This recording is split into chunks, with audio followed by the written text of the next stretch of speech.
But whenever you watch less pornography, you have better ideas. Okay?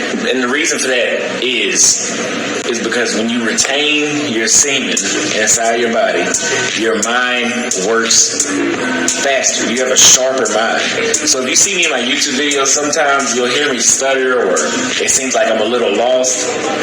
Usually that's because I probably watched pornography within the past 2 days, and it does that to my mind for some reason. I'm not the only one saying this. You can get on Google. That's what NoFap is about. There's YouTube videos. Open your mind. Hey, Good Doc back again once again. Shout out to the IPA, International Passport Association, and affiliates. All the merch listed in the link in the description area below. Ebooks, all that good jazz in the description area below. Came across this interesting short clip by none other than fellow passport brethren, Austin Holleman. Now, if you were not paying attention to this particular short, maybe you didn't catch it the way that I did, but it brings up an interesting talking point in which I want to try to, get a little bit off my chest, and hopefully you guys will be able to pick up what the Good Doc is putting down. If you haven't already dropped your like, go ahead and lock it in.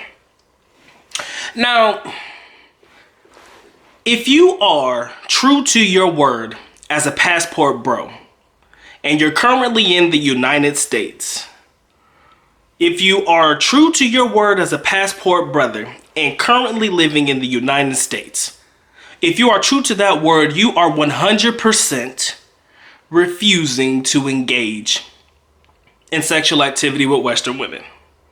If you are true to your word as a passport bro, you're only dealing with foreign women, right? That's kind of how I look at it.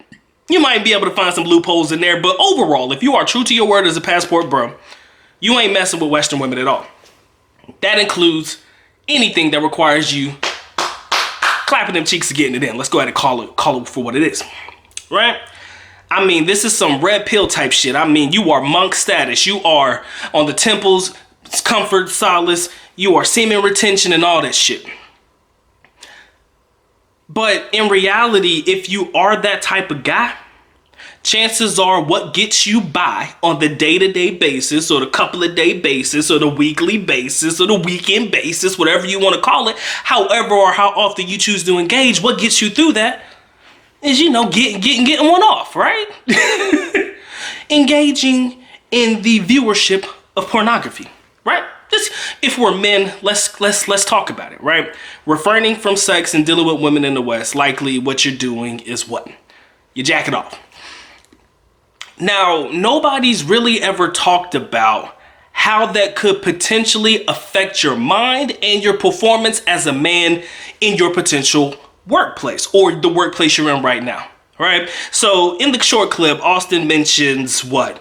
He finds it difficult if he's kind of let one go within the last couple of days. It kind of fucks with his head, right? It kind of makes him, stutter a little bit, or he's kind of losing his train of thought when he's making videos and stuff. So to an extent, you could kind of say that it's hurting his productivity, right? But think about that if you're a actual working man in the workforce, myself included, because again, that is what it is until the time is right for me to go off and do my own thing. But if you are a man in the workforce, how it could complicate your work, as well as the money you bring in as opposed to your productivity of that work. Now, a lot of people may be like, Doc, you tripping, man. But it is very easy for guys to become addicted to this stuff, right? When you're not able to engage with women because you choose not to. I want you to understand it's not because you can't, but more often you're just choosing not to. If you do that, you're going to become addicted to it. I mean, there's no other way to call it. There's no other way to see it.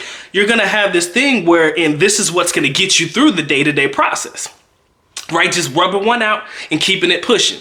But nobody really talks about how it affects your productivity, right? Sometimes it makes you lazy.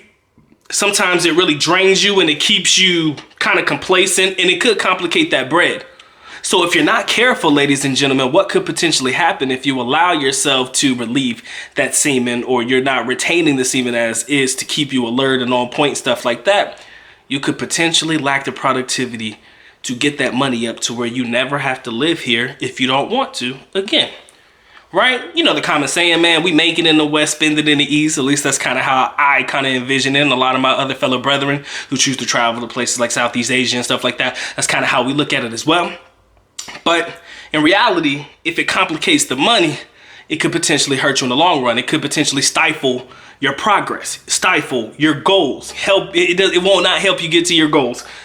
quicker than you actually need them to, or it will not, you know, basically it will stop you, I should say, or hinder you from getting to your goals a whole lot quicker because your focus is, oh shit, it's a certain time of the day, let me go ahead and rub one out real quick because I ain't got shit to do right now. No, you always got something to do. You always got something you could be working on. And if that's how you think, you're already in a bad place. So for me making this video, for me getting it off my chest, for me putting it out there in the universe and, you know, letting you guys hear me say it, I hope that you look within yourself and be like, yo, Doc may be on to some shit. Austin Holleman may be on to some shit about this semen retention, the no fap. I'm not telling you to do all that because it could be difficult for a lot of men, but you definitely need to focus on getting yourself right. And I'm sure that every now and again, you just got to do you, right? It's the truth. If you're not traveling as often right now, maybe you're locked into your work, getting that bread up, and you might not have a trip for another couple of months or so. You know, you got to do something to get you by. And that's perfectly fine. But in reality, if you keep doing it and it becomes a part of a daily routine, that could potentially harm you in ways that you will never know. Right? Because you're not looking at it that way. You're looking at it and say, oh, I need to get this off my chest, relax myself, then I can get back to it. In some people it could increase productivity. But in some people, the majority of people, I do believe that it takes away from that productivity. It takes away from the stimulating of the mind. It takes away from you being able to come up with ideas and things to probably potentially help you get yourself out of the West if this is where you no longer choose to live. So, something that I want you guys to think about, man. I'm not going to hold you very long. I hope that you guys appreciate this video. If you did, please feel free to share, like, comment, and subscribe. This has been The Good Doc, man. Y'all take care. Y'all stay blessed, man. Doc is out. Peace.